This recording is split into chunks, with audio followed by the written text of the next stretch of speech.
À l'heure où le zéro déchet est tendance, de plus en plus de consommateurs choisissent des emballages en verre consigné, un verre donc qu'on peut laver et réutiliser. Au niveau environnemental, bien sûr, c'est intéressant.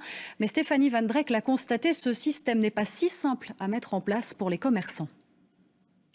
Acheter son casier de boisson et le rapporter au magasin une fois les bouteilles vides, un geste simple adopté par de plus en plus de consommateurs.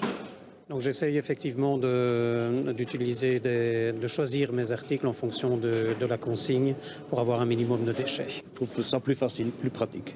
Est-ce que vous voyez un avantage à la consigne? Pour nous, pas. Pour l'écologie, peut-être.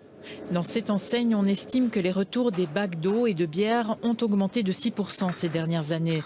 Cela vaut surtout pour les boissons produites par les grands groupes. Cette jeune brasserie liégeoise est passée elle aussi au système de consigne, pas tellement pour des raisons écologiques, mais parce que c'est dans l'air du temps. Les gens nous demandent est-ce que vos bouteilles sont consignées.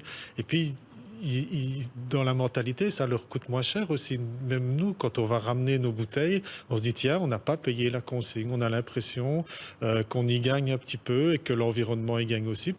Les bouteilles de cette brasserie artisanale sont donc rachetées et lavées par des brasseries industrielles. Mais de petites stations de lavage commencent à voir le jour, comme celle-ci dans une entreprise de travail adapté à Wavre. Il s'agit d'un gros lave-vaisselle, peu gourmand en eau et en énergie, mais il a pour l'instant ses limites. La main-d'œuvre est quand même une grosse partie de ce coût qu'on ne veut pas répercuter trop à l'utilisateur final. Donc les étiquettes sont un frein.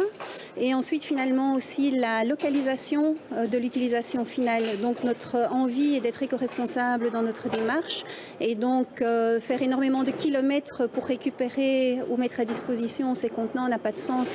Même réflexion chez cette productrice de tapenade. Dans sa logique de circuit court, l'utilisation de bocaux consignés est pour elle une évidence. Reste à gérer l'aspect logistique. Le gros frein à faire de la consigne, en fait, c'est tout le temps et toute l'énergie que ça demande. C'est une fonction de support à l'activité qu'on fait, qui est de produire, de transformer. Et ça prend beaucoup de temps d'aller rechercher ces bocaux chez les magasins, de les rapporter sans les casser, et puis de les nettoyer. Salut! Cette jeune entrepreneuse arrive avec une solution. Elle vient de lancer sa société qui fournit des bocaux réutilisables et fait le lien entre tous les intermédiaires.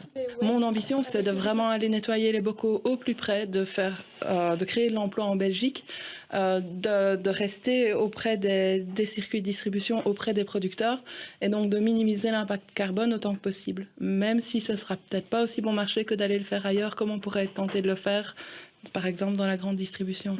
Les défis sont grands avant que la consigne ne s'impose dans les petits commerces. Ne pas faire exploser son impact carbone en termes de transport, rester compétitif au niveau des coûts et surtout éviter que ces contenants ne finissent trop tôt à la bulle à verre.